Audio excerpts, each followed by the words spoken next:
हे family, welcome two माय YouTube channel. तरी आज आपण चाललो आहोत सातारा जिल्ह्यातील एक प्रसिद्ध ठिकाण. त्या ठिकाणाचं नाव आहे पाटेश्वर. ह्या पाटेश्वर डोंगरामध्ये 1,00,000 पिंडी आढळतात. तर त्याच पाहायला जाऊया आपण. चला.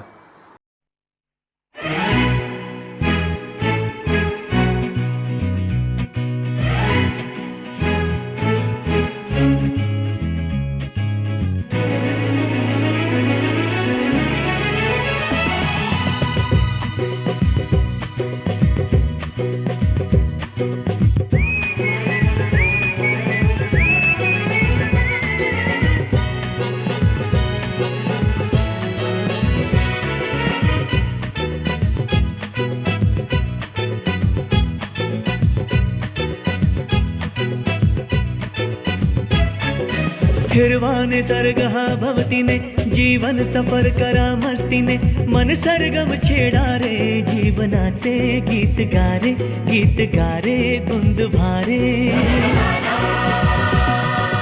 हिरवाने सरगहा भवतीने जीवन सफर करा मस्तीने मन सरगम छेडा रे जीवनाचे गीत गारे धुंद भारे.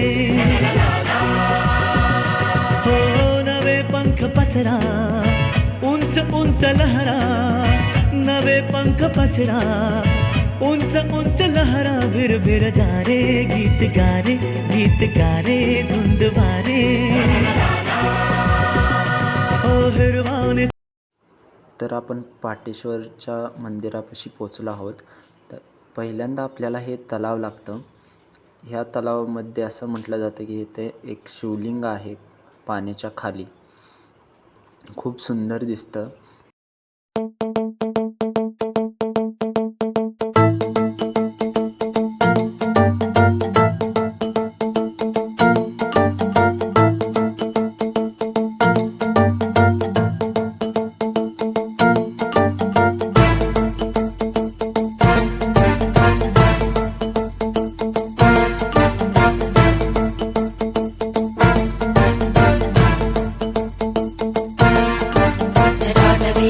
जलप्रवाह पावितस्थले खलेवलम्ब्य लम्बिताम्बुजङ्गतुङ्गमालिकां ढमड्ढमड्ढमन्निनादमड्ढमर्वयं चकार चण्डताण्डवं तनोतु नः शिवम्.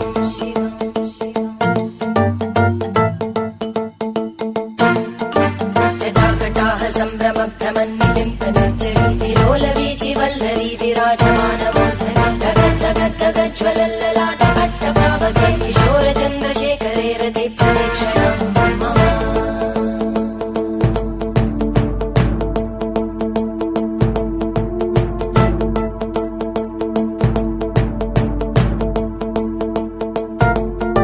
धराधरेन्द्रनन्दिनी विलासबन्धुबन्धुरा स्फुरद्दिगन्तसन्तति प्रमोदमान मानसे कृपाकटाक्षधोरणी निरुद्ध दुर्धरापदि क्वचित् दिगम्बरे मनोविनोदमेतु वस्तुनि.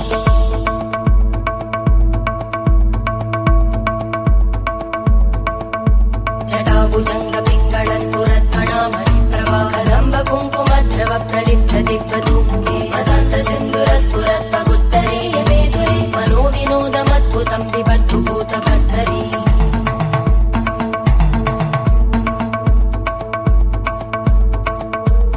ॐ नमः शिवाय.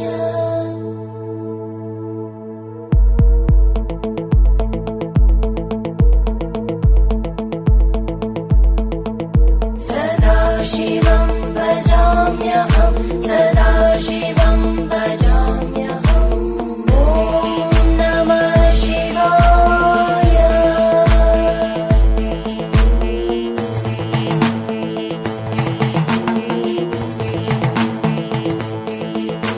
सहस्रलोचन प्रभृत्य शेषलेखशेखर प्रसूलधूलिधोरणी विदूसराङ्घ्रिपीठं भुजङ्गराजमालया निबद्धजाटचूटक श्रियै चिराय जायतां चकोरबन्धुशेखर.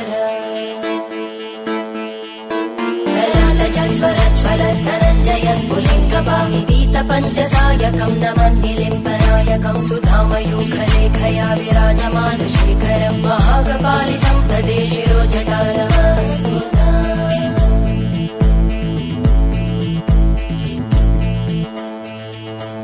करालभालवट्टिका दगद्दगद्दगज्ज्वल धनञ्जयाहुतीकृत प्रचण्ड पञ्चसायके धराधरेन्द्रनन्दिनी कुचाग्रचित्रपत्रकार कल्पनैकशिल्पिनी त्रिलोचने रतिर्मम नवीनमेघमण्डली निरुद्ध दुर्धरस्फुरत् भूनिशीतिनी तमप्रबन्धबद्ध कन्दर निलिम्बनिर्झरीधरस्तनोतु कृत्ति सिन्धुर कलानिधानबन्धुर श्रियं जगद्दुरन्दर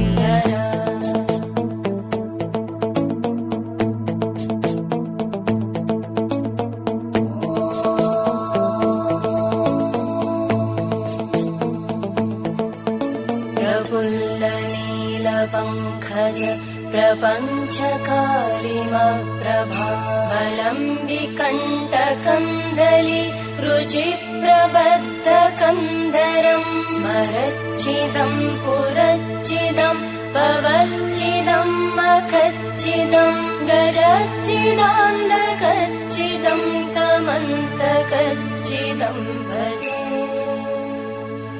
अखर्व सर्वमङ्गला कला कदम्बमञ्जरी रसप्रवाहमाधुरी विजृम्भणा मधुव्रतं स्मरान्तकं पुरान्तकं भवान्तकं मखान्तकं गजान्तकान्तकान्तकं तमन्तकान्तकं भजे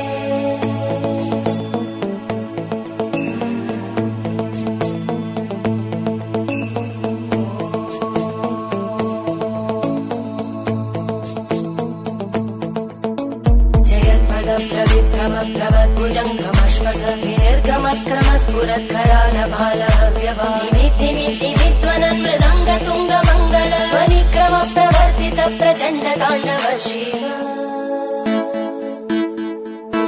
त्रिशक्तिचक्रकल्पयोर्भुजङ्गमौक्तिकस्रजोगरिष्ठरत्नलोष्टयोः सुहृद्विपक्षपक्षयोः धरणारविन्दचक्षुषो प्रजामहि महेन्द्र. हे फॅमिली, व्हिडिओ आवडला असेल तर लाईक, शेअर अँड सबस्क्राईब करा. पुन्हा भेटूया आपण एका नवीन व्हिडिओमध्ये नवीन ठिकाण पाहण्यासाठी.